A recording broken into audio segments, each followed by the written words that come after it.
ignorance is bliss to a certain extent, but from what I have learned now in hindsight and looking back was that a lot of my deepest, darkest, like worst flares where I had to be hospitalized and, on very high doses of prednisone steroids and the blood transfusions, like I talked about, I have been able to look backwards now and see like I could have avoided some of that if I had an earlier understanding about how severe these diseases could get. Mm-hmm. And, one of the things that I lived in for so long was thinking like, oh, it'll just resolve itself. Oh, this might last for a couple of weeks, but then I'll be fine. And what we learned was the longer I had inflammation and bleeding and I wasn't absorbing nutrients, that the harder it was to come back from the cliff. This week's guest is Danielle Walker. She's a New York Times best-selling cookbook author. She's written Against All Grain, Meals Made Simple, Celebrations, and Eat What You Love. She's a health advocate and a trained chef. After being diagnosed with an autoimmune disease at the age of 22 and suffering for many years, Danielle found health through dietary and lifestyle changes. Inspired by her own health journey, Danielle shares her gluten-free recipes on her blog Against All Grain as a beacon of hope for others. For over a decade, she has been a pioneer in advocating for a grain-free and gluten-free lifestyle, having earned a spot on the coveted Forbes 30 Under 30 list in 2015. Her delicious recipes have satisfied the palates of autoimmune sufferers, kids with food allergies, healthy eaters, and foodies alike. Welcome, Danielle. I'm so happy to have you on Take Back Your Health. Welcome, Danielle Walker. I'm so excited to see you. It's been a really long time. It has been a long time. I'm so happy to see you too. And I'm hoping that this video doesn't get blown up because I just ate a huge bowl of chia pudding. And I'm like, do I have little chia seeds in my tea? I remember the days of podcasts where there were no videos. You could come like, messy hair, straight out of bed and record it and nobody saw what you looked like. And now it's like we have video and audio, but I love it because I think it's so much easier to have a conversation, to see you and to see your face. Yes. Well, I'm like, should I check my teeth too? I know, I can feel it myself. Chia pudding, and I had a paleo protein smoothie. So I had chia pudding with flax sprinkled on top. So I'm like, that's like double whammy of things that could get in your teeth. So yeah. Well, as far as I can tell, we both look A-okay. Great. So great. We'll jump in. Well, most people are probably familiar with you, but those that are not, do you want to start off by just kind of sharing your health journey and how you got to being this world famous, autoimmune cookbook, New York Times bestselling author multiple times over. So, how you went from your own health struggles up to where we are today.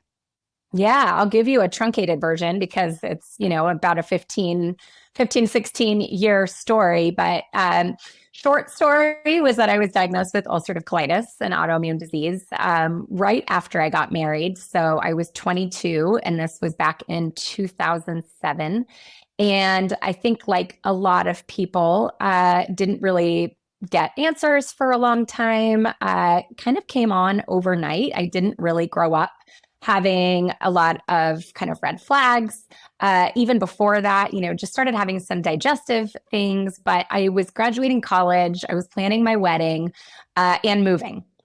And so I just chalked it up to stress, like I think a lot of people do, and then started to really feel very different and very off for at least my 22-year-old brain. I don't know that we really know too much about our bodies at that point, because we haven't really been forced to, some of us, I should say. And so I didn't really know where to go or who to ask. And so I just kind of started going into a couple different doctors and letting them know I was just having a lot of cramping, a lot of bloating. At that point was really constipated, which was just not normal for me. And then also started having some blood in my stool. So we don't need to go into too many details about ulcerative colitis. It's not a very pretty autoimmune disease. None of them are, but that one in particular has got a lot of embarrassing parts to it. And so I went into the ER one night just because I had been feeling really faint and I was having a lot of abdominal pain, and was sent home and told that I needed to go see a GI specialist, which took, I think, almost 4 weeks to even be able to get an appointment. And so I was just miserable for 4 weeks. And then after that appointment was just told I needed to take Miralax and then put bran fiber into my smoothies a few times a day. And that ultimately just led to more impaction, which just caused debilitating pain. I just remember feeling like I had like a big balloon in my stomach that felt like it was about to pop at any moment. And I was just like in a ball on my couch for weeks. And so I kind of went to go find a second opinion and ended up at a different GI down the road. And he took one look at me and was like, we need to admit you right away. At that point, I think I just looked very ghostly pale.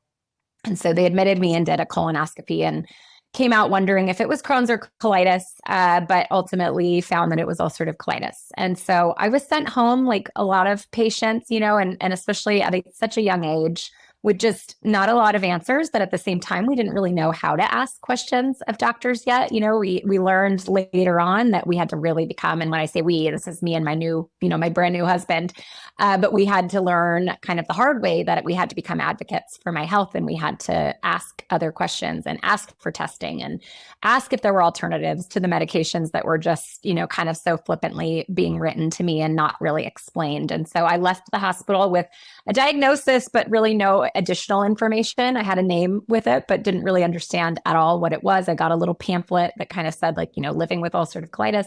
But then ultimately was just told that I'd live a normal life. That was the actual words that were said because, I was young. And so I think I remember coming out of anesthesia and the first thing I asked was, can I have kids?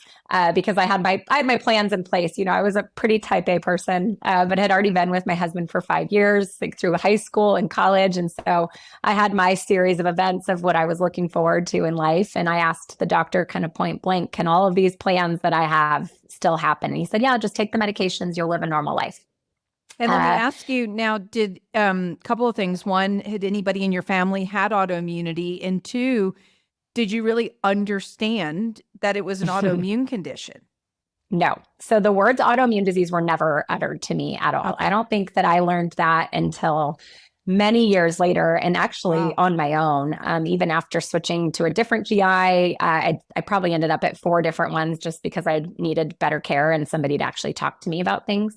And then, I didn't know, but my family does have autoimmune in their history. My maternal grandmother's side has rheumatoid arthritis. And then paternal side has diabetes type 2, which is the autoimmune one, right? I'm always get confused about which one. One is autoimmune. One is autoimmune. Yeah. So that's what my grandpa has.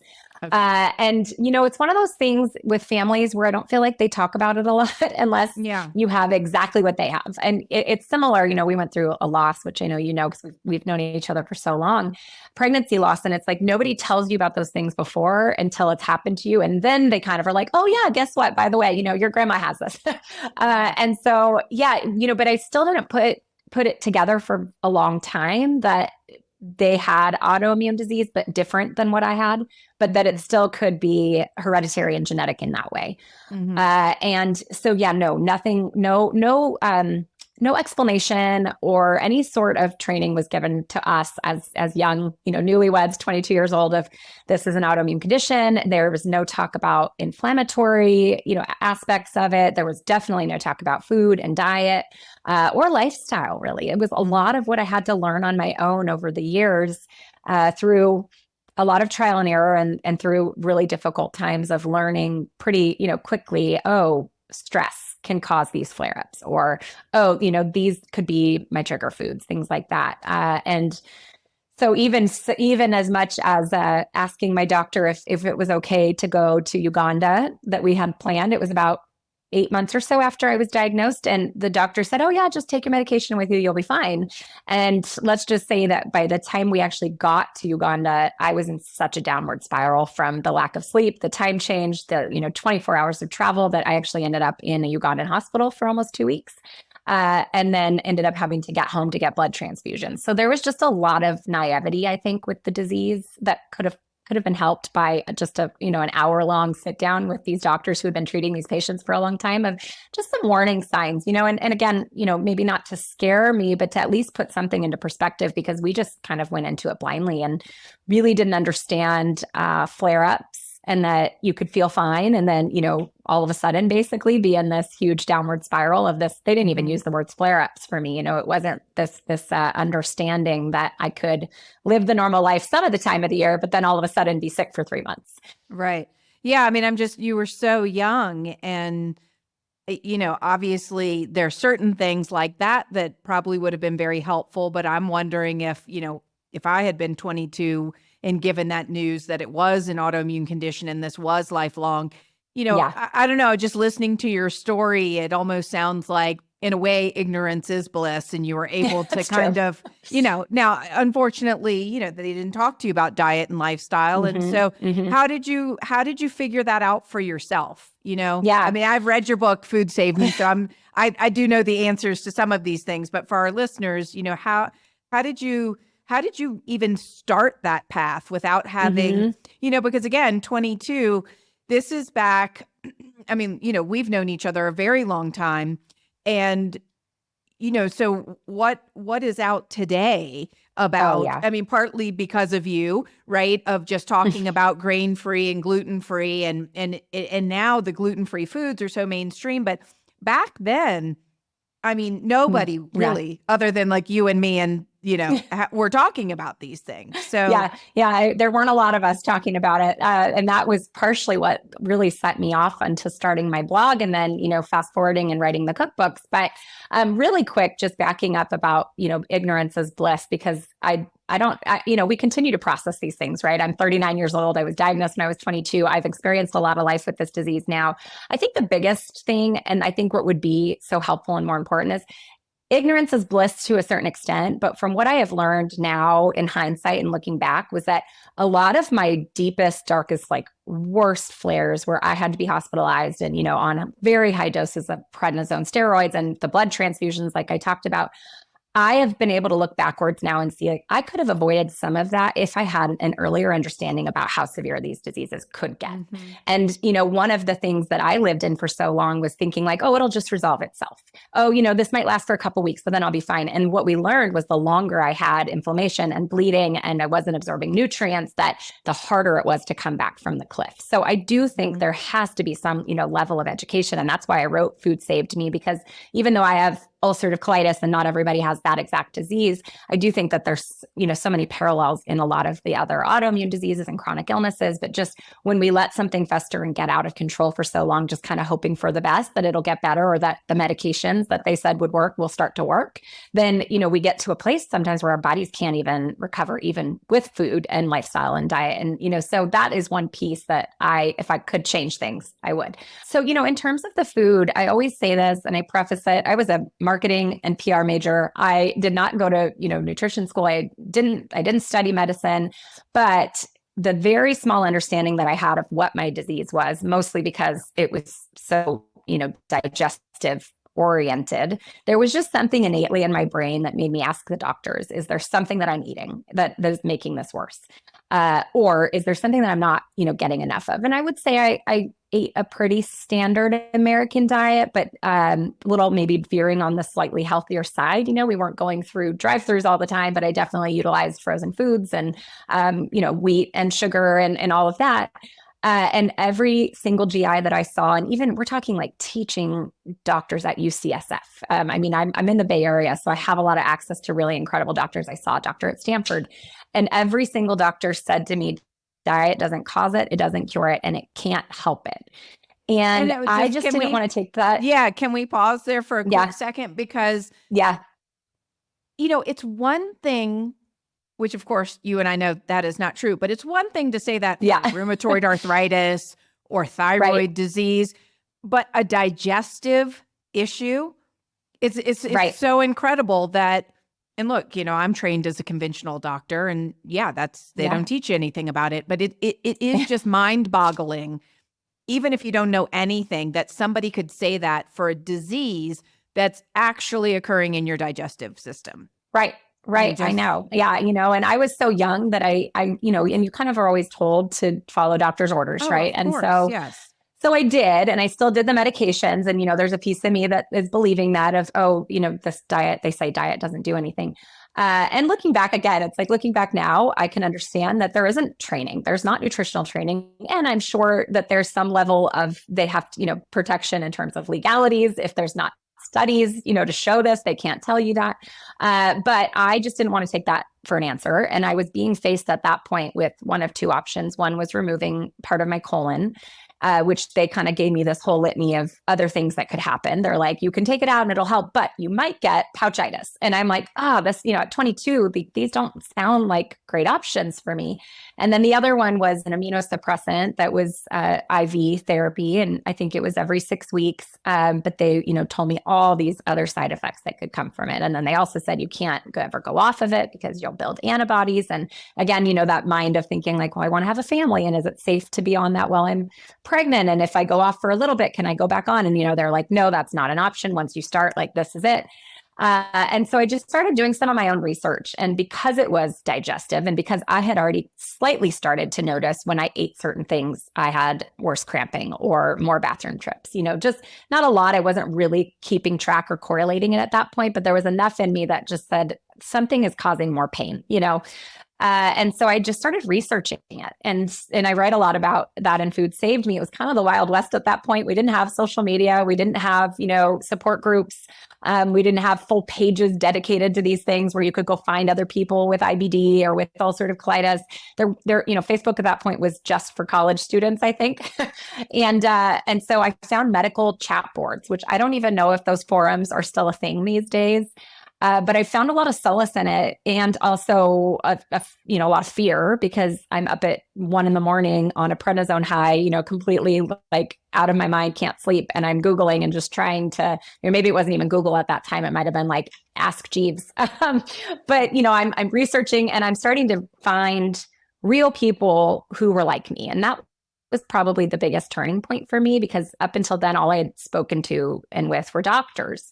And I had never met anybody with ulcerative colitis, nor had I ever heard of it, right? And so seeing all these people talking back and forth in these forums and saying, I have ulcerative colitis, I was diagnosed and blah, blah, blah. Some of them would list their medications that they were on, how long they'd been in remission. But then I started seeing these little tags at the bottom of what diet they were following. And so I think originally it was like some people saying they ate gluten-free. And then I found a few people that said they ate something called the specific carbohydrate diet. And I was like, well, what's this? And they're in there saying, I haven't had any symptoms in 6 months, or I haven't had any symptoms in 8 months, or I've been remission for 2 years because of this food. And I'm like, well, wait a minute, the doctor said this didn't work. And so it was kind of just this little bit of light for me to like grasp onto. And that's really kind of where I got started, was just finding this and feeling like, okay, well, this is almost a last resort, but it's almost the safest last resort for me, because, I'm not taking a billion different things and trying all these random supplements or vitamins or new medications. It's just food. And so to me, it felt almost like the least risky, but almost the most hopeful, if that makes sense. Yeah. I mean, I would, in my clinic, people would come in and, be like, well, isn't this a little extreme? And I'm thinking, okay, well, you can either be on all this really harsh medication that's going to suppress your immune system, have side effects. You might, my father ended up on, he was able, doing my program, to get off for 2 years, all his medications. Then he had a flare, and then he got pneumonia and was septic and in the ICU, and, within a couple of weeks, gone. So, that's your option. Or, now today, gluten-free and dairy-free is, I mean, in my opinion, compared to 15, 20 years ago, way easier to live, right? Like, we have so much easier. your cookbooks, delicious food, and there's so many products that you can buy that are, inherently. But, back then it was much harder, as you can attest, because I think you'll tell us how you're making all your own food, and because there were not products available. But it's just kind of like, nothing. Yeah, that seemed a bit extreme, but the alternative to me seems way more extreme, with potential downsides, right? Like, what nutrient are you missing if you don't eat wheat? So, so back then. Yeah. And I didn't have a lot of understanding of nutrition at that point, but my husband and I both just kind of said, okay, forget what the time was that we said. I think we said maybe 6 months. We'll give it 6 months. And if we don't see any improvement, then, we'll revisit and make that decision. But I saw improvement in 24 hours. And so it was pretty tangible. I think the only plus side to a digestive disease is that typically you do see the response and the reaction a little more quickly than some of the other inflammatory conditions.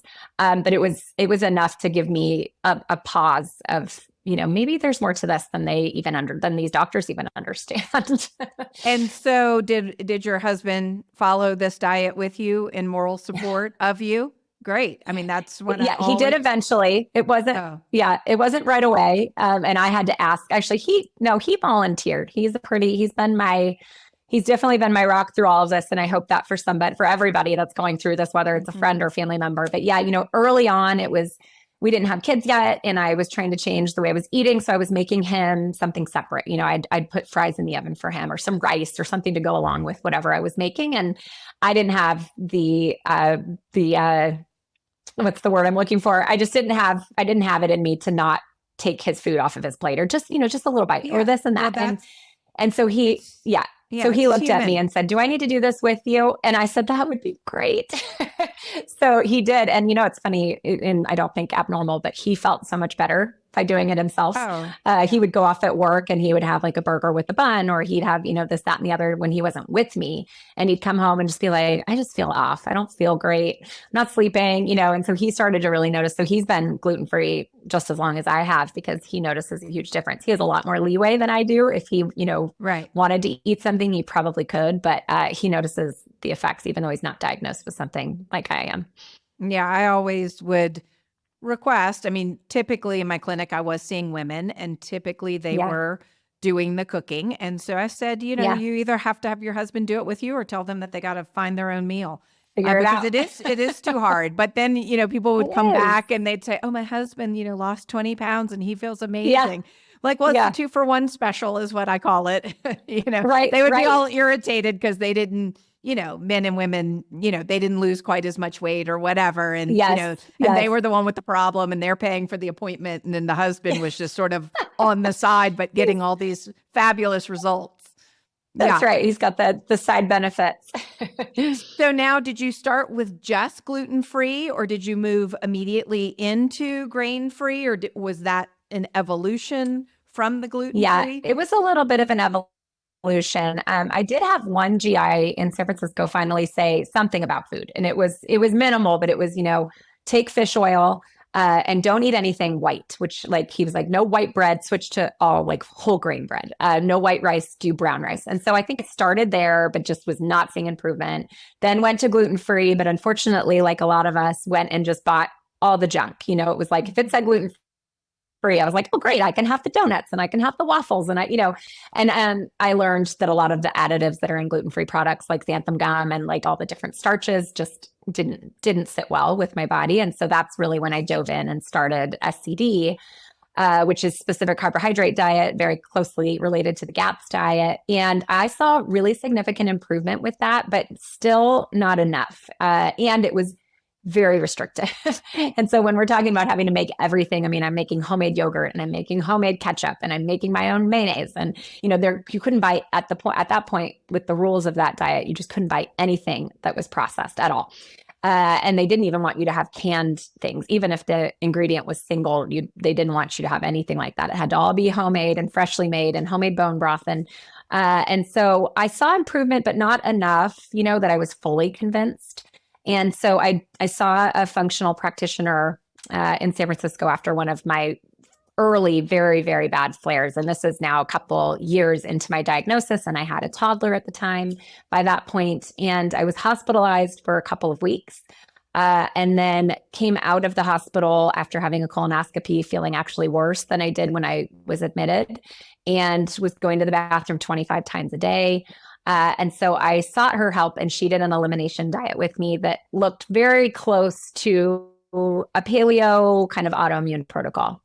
And so The specific things that I was still eating on the specific carbohydrate diet that we kind of pinpointed were problematic were dairy and then legumes. And so those are allowed if they're properly prepared. So, yogurt's supposed to be fermented for 16 hours or something to that effect. You still are allowed to have some things like hard cheeses that are low in lactose, like farmer's cheese. And then you could have legumes if they were soaked and, like long cooked. But we realized after stripping those out that those were, especially the dairy, was causing a lot of symptoms still for me. Yeah, I would ask them to Yeah. not do the yogurt and the dairy because I've just Yep. found that those were really problematic for a lot of people. Yeah. And over time, I was able to add some of that back in, but it took a good couple of years. And so, so we cut those out, and within 24 hours, I'm down to going to the bathroom 6 times a day instead of 25. And that's how we measure things as people with ulcerative colitis. And so it was incredibly tangible right away for me, which was like, just, okay, this is probably going to take some more time to figure out the nuances of this for my particular body. And, this practitioner planned on adding certain foods one at a time back in later, in a reintro phase. But she also told me, this is going to be a lifestyle for you. We might be able to add a couple things back in here and there, but most likely, grains, dairy, those things are going to be gone. So I really had to shift my mindset around that and realize this is long-term. This is not a quick fix. And, and I think when we talk about that with medications and when we have to weigh the things, as Americans, I think we really do try to go to whatever is the quickest, easiest fix. And so a lot of times those medications look really appealing because it's kind of the path of least resistance. But then once we get into it, then we realize, oh, it's causing all these other things. I realized that quickly with like the prednisone steroids, how many side effects and how debilitating it ended up being for me by taking the quick thing. And so while it was a lot of work and a lot to wrap my head around, I also was able to see that, long term, this actually would be much easier. And have you found, now that it's been many years since your diagnosis and eating a certain way, I write in my book, The Autoimmune Solution, that there's a spectrum. And when you're high up on the spectrum, i.e. in your case, having a flare or maybe just being in a stressful period of life or something like that, you really hit it hard and you're very to the T. And as you're well, you can branch out. So have you found that for yourself, and are you able to branch out at all, or you're really pretty? Yeah. So, I'm in a unique place at this moment in time. And this, back in 2019, I did have a really bad flare. And so we're skipping a lot of years. I did 10 years without being hospitalized, from diet and lifestyle. I was able to avoid the prednisone steroids for a decade. But in 2019, and I write pretty extensively about this, and food saved me, I ran myself into the ground and had to learn the hard way that it was one of those things where I just kept waiting. I kept saying, oh, it's going to get better. It's going to get better. And then on top of that, I moved houses and I did 3 different book tours, and I was traveling and writing another book, and I just downward spiraled. And I was a mom. And a mom of 3. And so we were really closely in touch at that point. And I was faced with the decision for a medication in the hospital, and decided to do it. And so, I'm able to branch out a little bit right now because of that, I think, as a safety net. But I also have realized in the last few years that medication was not effective unless I was eating paleo, which I think is really interesting. I went on it kind of with the hope, to be honest, after having, a decade plus of constantly worrying about what I was eating and if something would send me into a flare up and having to think about every meal in advance. I kind of went into it with like, oh, maybe I can breathe for a little bit. I am a mom and I do have a stressful life, and maybe this can be kind of my safety net. But after, I think it was 8 infusions, which, they said after 4, I would start to move into clinical remission. After 8 infusions, I was still having full ulcerative colitis symptoms. And so I went back to what I knew. I went back to bone broth and to fermented foods and to cooked vegetables and fruits, and very, very, very simple and clean paleo, and kind of on that autoimmune, cut out the nightshades and actually did no sugars, not even like maple syrup and the things that I had kind of become accustomed to eating. And again, it was the same thing. It was like within a week, all the symptoms just receded. And so that's what I've been living on now, where, I'm on this medication, but I still eat paleo. But I know that if I'm traveling or I had a stressful season, we had a loss in the family, and in the past, that would have sent me into a flare up almost immediately. And so I'm in a place where I'm grateful for kind of the both and, but still believe 100% that diet is one of the top tools in my toolbox for remaining healthy during this stressful season of life of having 3 kids and a business and all the other things that come with life. But yeah, for 10 years, I didn't veer. I was very strict. And I will say gluten is one of those things I have not had any gluten, at least not to my knowledge. I think I've probably gotten glutened, as we say, 1 or 2 times where I've just felt terrible for a couple of days. But that is one thing I do not mess with. I was able to add back in some grass-fed dairy, not cream-based or, anything that was milk, but a little bit of like fermented dairy, some harder cheeses that are lower in lactose, and then goat and sheep's milk dairy products, as long as it's cheese and not like the actual milk and cream, I'm able to tolerate. I'm grain-free all the time, but I can have a bite of my kids' gluten-free cupcake that they got from the bakery if I want, and it's not going to completely destroy me.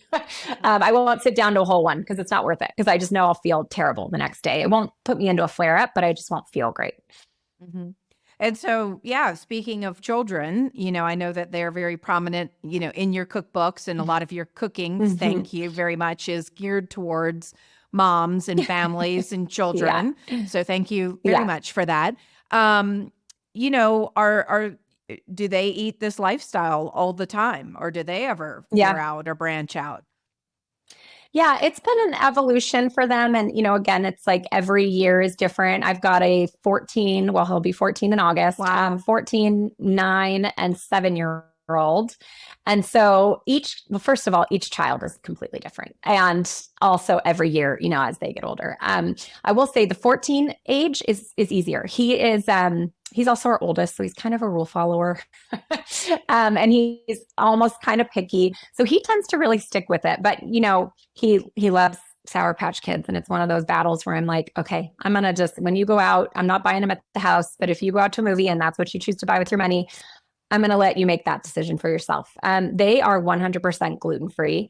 My youngest daughter doesn't love it. And we have lots of conversations about it. And we try to explain, we are trying to build your bodies to be healthy, to be able to help fight off not only just normal colds and flus, but also, this potential that what mom has could be passed down.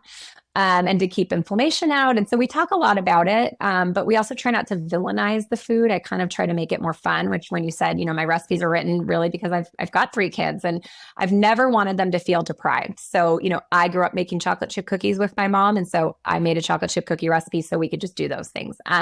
If they're having donuts in class because somebody's celebrating their birthday, then I make grain-free, dairy-free donuts. And that's what I send in for them, because I don't want them to ever feel different, and especially because this is a choice that I'm making for them, and for, that hope that they don't get diagnosed with what I have. They don't have an allergy. They don't have celiac. There's always a little bit of a conversation there with them of, this is a choice. And so I deal with a lot of guilt sometimes, but my husband and I are both aligned in it. And whenever I do feel guilt and I look at him and say like, am I doing the right thing? He's like, you are 100% doing the right thing, and as they get older, it gets so much easier, at least for me. Now, that's not to say my 14-year-old might go into college and eat every slice of pizza and box of mac and cheese and ramen that he can find. I don't know. I hope not. I hope that the foundation that we're building for them of really understanding why, and really understanding how food makes them feel. That's another thing we try to point to all the time, is my daughter's been having cramps and like some constipation. And so we're kind of looking at the different foods and saying like, hey, what did you eat yesterday? Did you feel good the day before that? If you didn't eat that, and how do you feel today?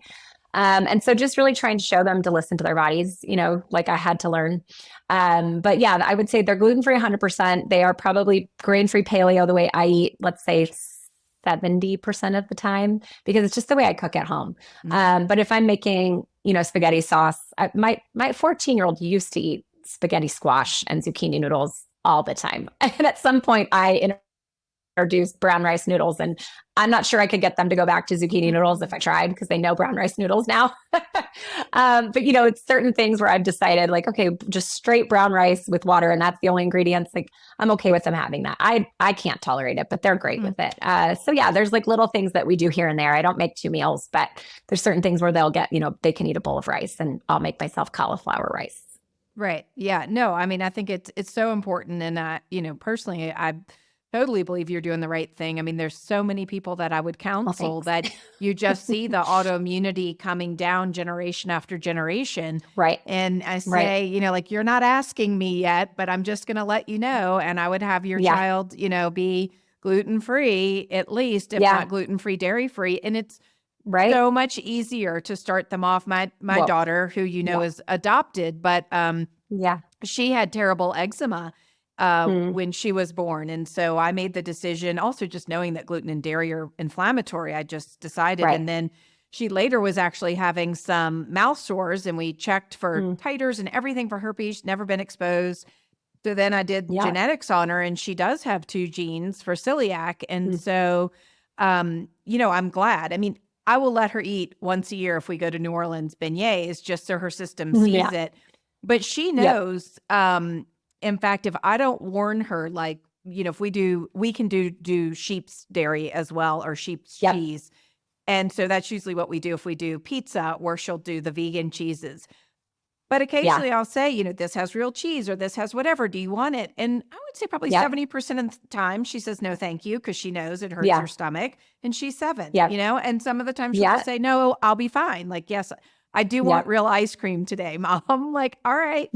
And those are the decisions I let my kids make too. Right? Same, we went to Disneyland, and I'm like, you want to get the ice cream? I'm not like, go ahead, but then if they tell me their stomach hurts the next day, then I'm, gently just like to point back to that, because I do think they make better informed decisions. But I agree, it is important. And I think that we, as a culture, it's the last thing we normally look to. I mean, when we talk about kids and when they're babies and her having eczema, my now almost 14-year-old, he ate whatever. And I did the normal thing. We started with rice cereal, and he had fish, like goldfish. And he had all the little things that you always just give kids, that we're trained to kind of give kids.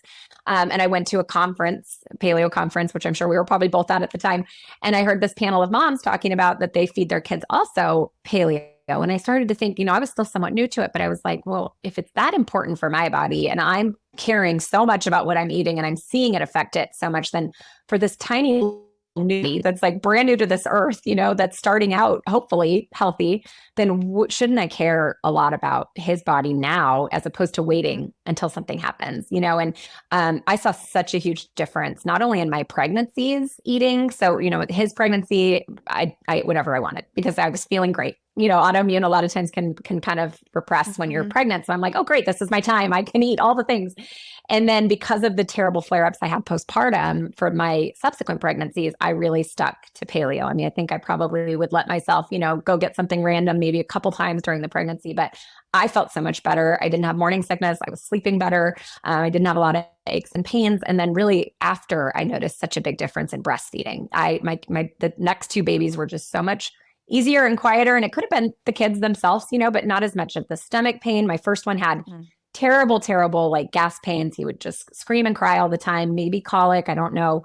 And the other 2 just seemed to not, they were, passed their stools fine. They didn't have distended bellies. Like I remember with him, I was always having to do massages and like pump his legs and just all these things that I was like, oh, this is just normal. But because I wasn't eating dairy and grains when I was breastfeeding the other 2, I think, again, no studies to show it, but I think that they just were so much healthier for it and just better sleepers and didn't scream as much. And I really attribute that to what I was eating too, and that's like moms so often, with colic or with like kids that have, indigestion babies, it's like sometimes food's the last place they look because it's not what a doctor tells them to. It's normal because there's so many people that have these food intolerances, and that is exactly, what's happening.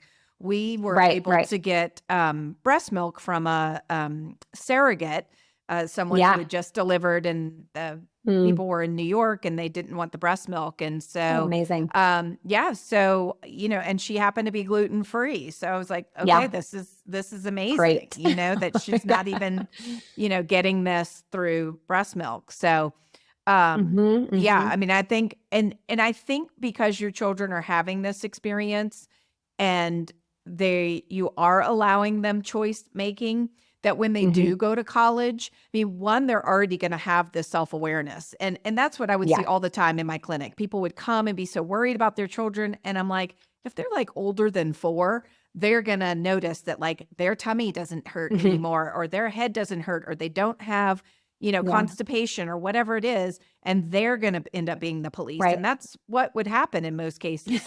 But, because, That's right. I know. yeah, you've been, you know, restrictive, but not in the sense of like, no, you can't have that. I mean, that Right. is when I see people go off to college and then they're binging on all this stuff that they couldn't have. But in the Yeah. way that you're doing it, it's like Disneyland. Okay, have your ice cream. We don't have it at home, but have it at Disneyland. If your Yeah. tummy Yeah. hurts, I just think it's Yeah. good job, mom. Thanks. Thank you. We just take one day at a time, don't we? And like Yeah. my oldest sometimes jokes with us that he's the guinea pig. And I'm like, well, yeah, you are because you're our oldest and we're learning as we go. So, Right. I'm like, we Right. just do what we can. And again, like every personality is different. All 3 of my kids are so different. So the conversations that we're having, are different. And there's one that I know will try to probably sneak every food he can under the sun. So it's just like really chatting with him about that and trying to make it more of a positive experience. And Right. thankfully he loves to cook. So I'm like, let's get into the kitchen. And like, you want that cupcake that your friends had? Let's go make a grain-free, dairy-free version of it. But yeah, I know each of them are going to have their own journeys with it. But my biggest thing is just trying to make sure that it remains a positive experience rather than being like, super restrictive and really villainizing the other foods, but really teaching them how beneficial the foods that we do eat can be for their bodies. Right. And so, speaking of, being in the kitchen and recipes, do you have, Yeah. like what is your kid's favorite? What is your favorite? And maybe what is like your, all-time most popular if you have one? Oh gosh, yeah. Well, I feel like we have 3 meals that we eat consistently that aren't as exciting. So, that's like taco bowls we do all the time, burgers that are, lettuce wrapped. So I'm like, those are kind of boring, but the ones that they really love, I have a beef and broccoli recipe that my kids love. My first job was at PF Chang's. So I try to recreate some of those things. There's like lettuce wraps and the Mongolian beef. They love the beef with broccoli. We just had it last night. And again, that's one of those things where it's all made with, it's soy free. It's free of wheat, of course. So I use coconut aminos, but they eat theirs over rice and I eat mine with cauliflower rice. I'm very much of, like I said, like I don't want to make 2 meals, but if I need to kind of just alter something slightly, I will. Of course. And then I have a French dip recipe that they love. So I grew up eating it, but it was like, you went and got the roast beef and the pack of au jus from the grocery store and ate it on like a sub. This one is in a slow cooker and they eat theirs on either a gluten-free bun or one of my grain-free like breads or rolls. And that's usually kind of the way I eat it too. But those are some of their favorites. And then grilled flank steak is a huge favorite. And the tacos, usually I do chicken. But yeah, that's a big one. That's just kind of like a crowd pleaser for our family too. And then, gosh, for me, I would say, that's probably, those are some of my favorites too. But I have a chicken pot pie recipe that nobody in my family likes. My husband does not like chicken pot pie or anything that's like all combined. So if I was going to make something for me, it would be that, or like I have a chicken and dumplings recipe. So I'm like, those would be, if I could pick, those would be the 2 that I would make. But we make what our family will eat because I don't want any resistance at dinner time. It's just easier. And so you have a new cookbook coming out, Make It I do. Easy. Is that the title? Make It Easy? Make it easy. Okay, so I'm assuming these are easy recipes, but I guess tell us how this cookbook differs from previous cookbooks. Yes, so I do have 2 other easy cookbooks, Healthy in a Hurry and Meals Made Simple. And this one, not only, again, when we talk about evolving, not only in my own health journey, but also just with food. I mean, my first book came out 11 years ago, my first cookbook, Against All Grain. And so I had one toddler at the time. That was also, a point where we were having to make every single thing from scratch. I mean, I was making homemade beef jerky at that point. There weren't brands out there like we have now where you can go buy, a healthy, paleo friendly, no soy sauce, no sugar beef jerky. And so there's a lot that's changed in my life, since then. I have 3 kids now. So I always say, if you thought that was easy 11 years ago when that book came out, like now it's even easier because I have 3 children and I'm running a full-time business. And your children, I'm sure, are in sports and activities. Yes. I mean, it's all the things. Yep. And I have less time to cook, even though it's my full-time job. Right. But and different schedules, so that's the other thing. So it's like people are coming home at different hours, and we're, we try to have dinner together around the table 4 nights a week, but it varies. And so this one is a menu planning and a meal prep guidebook. So the difference here is that I've never done something like this before. Every single chapter is a meal plan. And so there's 4 recipes to cook for dinner. When I say we try to sit down 4 nights a week, like that is what I find when I pull my audience of, people wish they could cook 7 nights a week, but that's often not attainable with our schedules. And so there's 4 dinners, but some of them can be repurposed into something completely different and, used on night 5. There's also these pantry recipes where if you stock your pantry according to the beginning of the book, you shouldn't have to buy anything additional to make one of those recipes. So really you can kind of make like 5 or 6 a night or a week if you want to. And so every chapter is a meal plan with full comprehensive grocery lists. And then we have this thing at the beginning that I call kind of your command center. And so you can flip open to, let's call it week 3. You don't have to go in order, but you just love the recipes that you see in week 3. And so it tells you everything that you can do to prep ahead, everything you can make ahead, and then it gives you your entire grocery list. And there's also QR codes that you can scan and you can download or make your own grocery list or your own meal plans if you don't want to follow, or you don't eat pork or you don't eat red meat and you want to kind of pick something else, you can make your own as well. And all of the recipes are, they're 30 minutes or they're type slow cookers or they're freezer kits, like I call them, where you're cooking one for dinner, but then you're just throwing everything else raw into a bag and stashing it in the freezer for the really busy nights. And so that's just kind of the way that I've formatted all of the recipes, and also just in the development of the recipes, just really trying to keep that in mind as, low ingredients if possible, utilizing some of those amazing store-bought shortcuts that we now have that we didn't have back then, utilizing a bottle of Paleo barbecue sauce if you don't have time to make it yourself, to really cut down not only on your grocery list, but also just on the time that it takes. Yeah. And just trying to be smart about it. Not everybody meal preps. I think when we saw meal prepping really come to its kind of height during, let's say, 2020, 2021, there were so many popular books and accounts out there, but the way that they were meal prepping wasn't conducive for families. It was, I'm going to make a full, big, huge pot of this, and I'm going to section it out, and I'm going to eat it for 5 days for lunch and have a couple in the freezer. And I'm like, well, what about, the other 4 members of my family? I don't have time to make something for just my lunch. I need to think about, everybody that I'm feeding. And so this is a bit different in that it's meal prepping, for families. And so it's not necessarily making one thing and portioning it off. It's kind of prepping things in advance, cutting vegetables in advance, maybe doubling up and making something to freeze. It's more about like cooking smarter, I say, than cooking harder. And so with a family of 5, one of the tricks that I do at home is, have leftover dinner is Elle's lunch. But with 5, are you able to do that? Or are you making separate lunches as well? Yeah, I'm learning the hard way. So my 2 oldest are boys, and they are eating me out of house and home already, and they're not even in high school yet. So I've had to learn that I have to double or triple more than I used to have to. I used to put like 5, let's just say 5 pounds of ground beef for taco night and think like, oh, this will last us, for lunches and maybe one more dinner.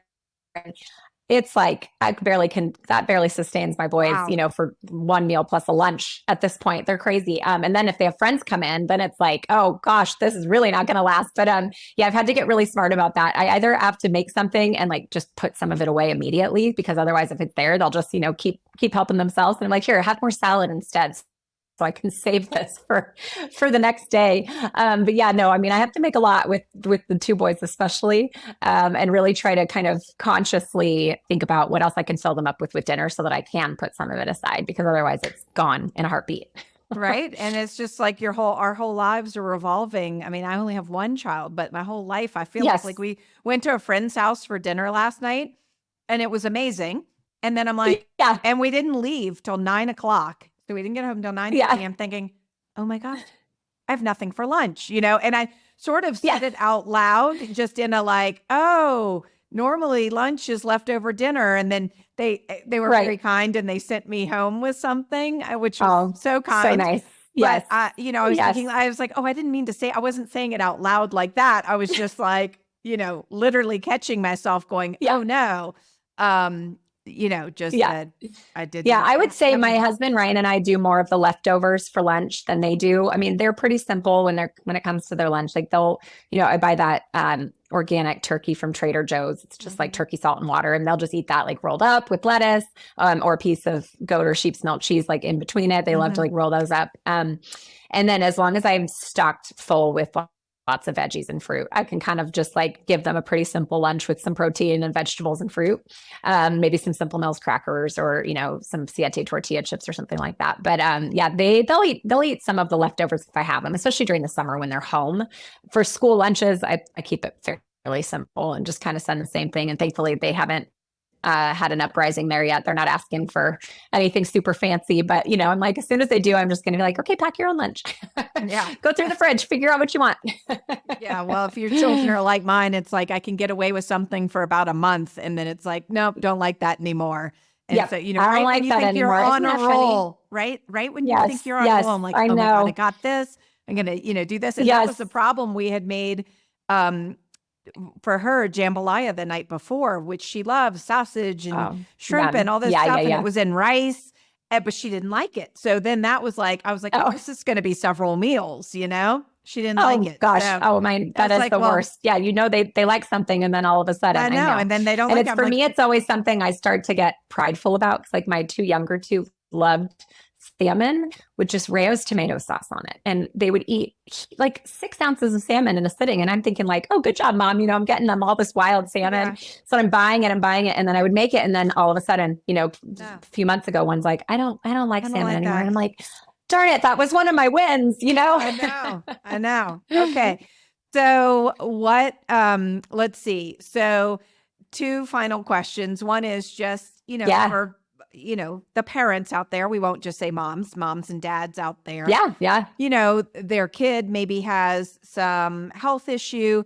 How do they begin to change their kid's diet? Pick up your cookbook. Gosh.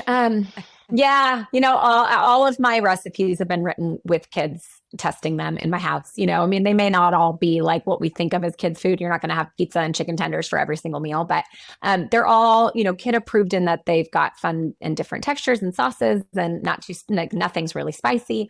And I think that because of the photography and that you have my kids in there, like you see their photos. I think letting your kids actually open a book and flip through and mark what they think looks good. I just think that helps get them in. And then I think having them help you cook, I think it gives them ownership over it. And it doesn't, it's not that dinner time battle of them just sitting down and having something placed in front of them. It's like, no, you picked this. So you're going to eat a little bit because you chose it and it obviously looked good to you. And then I do think having your kids help you cook is just, their kids are naturally inquisitive. And so when I bring my kids into the kitchen, even though I know it's going to add more time and it's going to be more of a mess, and I don't do it all the time, especially if we're busy and I'm short on time. But when I can, I like to bring them in. And as we move through the process, I'm like, smell this, or here, stir this in. And what do you think it's going to taste like? And now let's taste it now before we add this, because their brains are just constantly wanting to absorb stuff and they're so curious. And so I think when they smell something, but then they're like, ooh, what's that going to taste like? And they may not like it, I'm like, they don't like everything. But I do think it makes them more willing to try things and not immediately be stubborn and just say like, no, but yeah, I think my celebrations book is a fun one, and Eat What You Love. I love Those that are kind of two that are, fun to start with because they're just nostalgic comfort foods that are kind of like I always said for the kid in all of us, the things that, we grew up eating or that have special memories tied to it. And I think the photos and just everything about them really jump out to kids. So those would be the two that I would say. And then for the parent who's cooking, I would say this new one because it'll keep your sanity. Try the fun things with the kids, but then have this arsenal of recipes that you can just know that you've got that you could make. But yeah, I think getting them involved, I think that's probably my best tip. Awesome.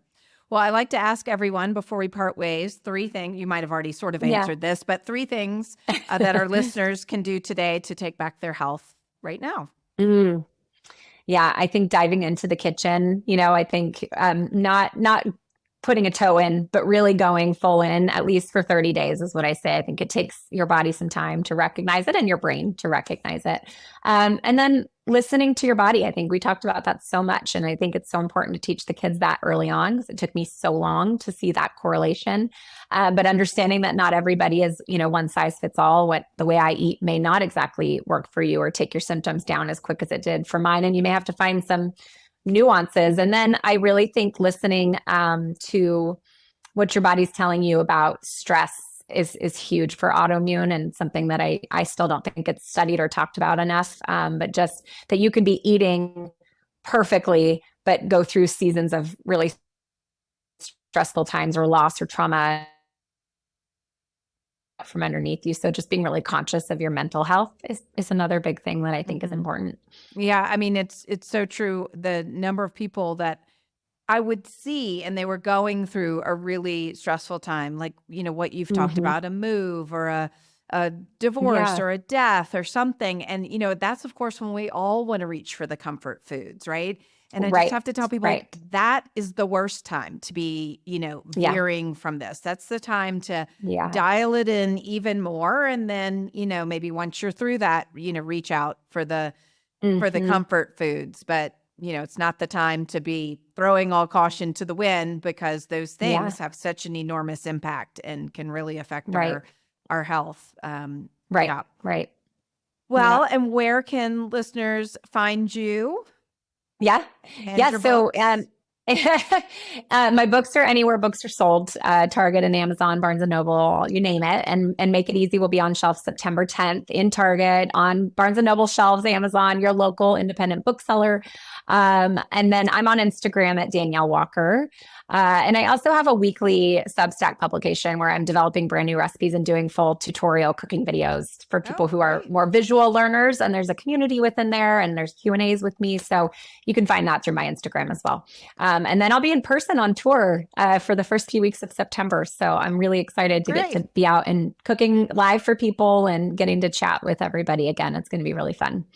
Awesome. So go to daniellewalker.com and they'll find you daniellewalker.com and all the things. Okay. Yes. Well, great. Well, congratulations on your latest so book. Much. And thank you. You've always given me so much support. I really appreciate it. Yeah. Well, thanks. I mean, we need you out in the world to, help us all cook better and smarter and, be able to enjoy so many of the delicious foods that we were once able to eat, but, not so great for us anymore. So thanks for all your hard work with those recipes, and they're delicious. I think I have every one of your books here in my cupboard. Thank you. So, Thank you. I have a good job. I'm pretty appreciative of it. It's really fun for me. So I love getting to do that side of things. And like people like you tell us the why, and I get to do the more fun part of getting into the kitchen and giving people back recipes they've missed. It's pretty fun. Yeah.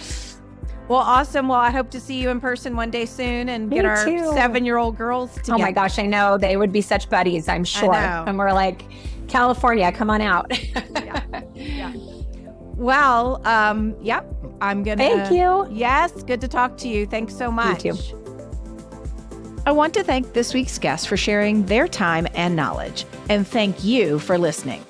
To read the full show notes for each episode, which include a summary, timestamp, quotes, and any resources mentioned, please visit amymyersmd.com/podcast. Lastly, if you've enjoyed this episode, I'd love if you would leave a rating and a review on Apple or Spotify, and we'll select a few to read out loud in a future episode. Tune in next week to hear from another inspiring guest as we help you take back your health.